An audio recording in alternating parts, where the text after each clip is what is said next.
আমরা অনেকেই সোশ্যাল মিডিয়ায় তপ তবি তপ তপ তবালি এই নাসিরটি আমরা অনেকেই শুনেছি। والعود دندن دنلي والطبل طبطب والعود دندن لي والطبل طبطب والطبل طبطب طبطب لي طب।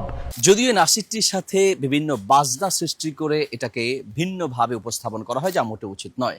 তবে এই নাসিরটির পিছনে একটি গুরুত্বপূর্ণ ইতিহাস নিহিত রয়েছে। আব্বাসী খলিফা আবু জাফর আল মানসুর, তিনি খুব চতুর চালাক একজন বাদশাহ ছিলেন। তিনি তার রাজদরবার আয়োজন করেছেন, বিভিন্ন কবিরা যেন তাকে কবিতা শোনায়, এবং তিনি এক পর্যায়ে পুরস্কার ঘোষণা করলেন, যদি কোনো কবি তাকে নতুন কোনো কবিতা শোনাতে পারে তাহলে তাকে তিনি পুরস্কৃত করবেন। তবে আসলে মূলত এটি ছিল বাদশার এক ধরনের চালাকি।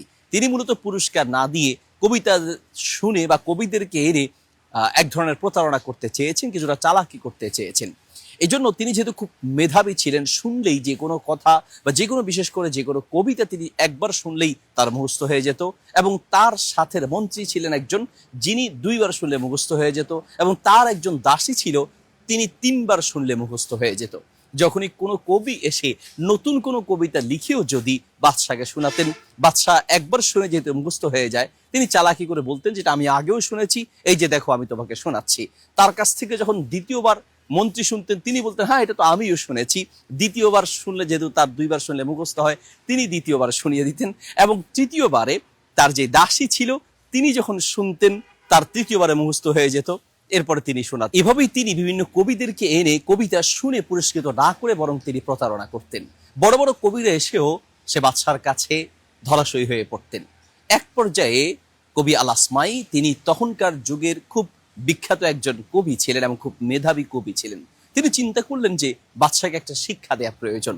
এজন্য কবি আল আসমাই তিনি তার আকৃতি, চেহারা কিছুটা পরিবর্তন করে সাধারণ একজন মানুষের বেশ ধারণ করে তিনিও রাজদরবারে গিয়ে কবি আল মানসুরকে বললেন যে আমি আপনাকে কবিতা শোনাবো এবং নতুন কবিতা শোনাবো।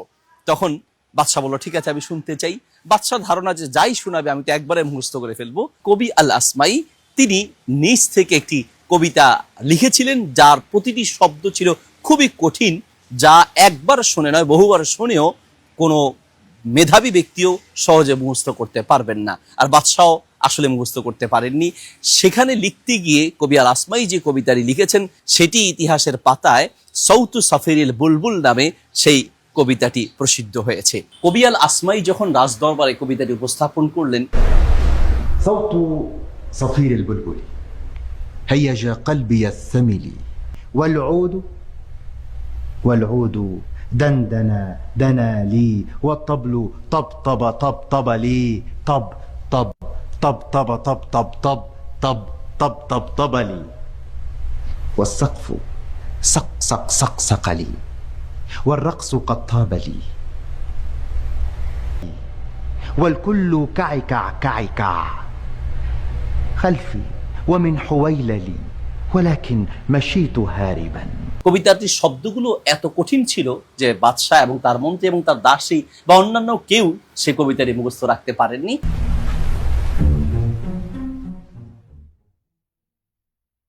صوت صفير البلبل هيج قلبي الثمل ولي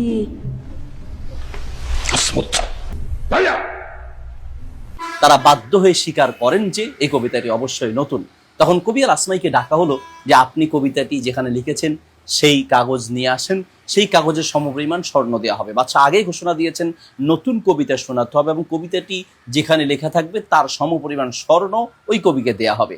কবি আল আসমাই এসে সেখানেও চালাকি করলেন, বললেন বাদশাহ আমি কবিতাটি একটি পাথরে লিখে রেখেছি। বাদশাহ তখন বাধ্য হয়ে বলেন ঠিক আছে, তাহলে পাথর সমপরিমাণ স্বর্ণ তোমাকে দেয়া হবে। সৈন্যদেরকে পাঠালেন, সৈন্যরা অনেকজন সৈন্য একসাথে মিলে পাথরটি নিয়ে আসলেন।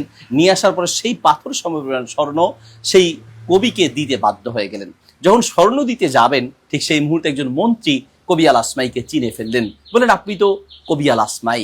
বাদশাহ তখন জিজ্ঞেস করলেন তুমি কি কবি আল আসমাই? বলছে হ্যাঁ আমি আল আসমাই। তো বললো তুমি কেন প্রতারণা করলে, তোমাকে স্বর্ণ দেওয়া হবে না।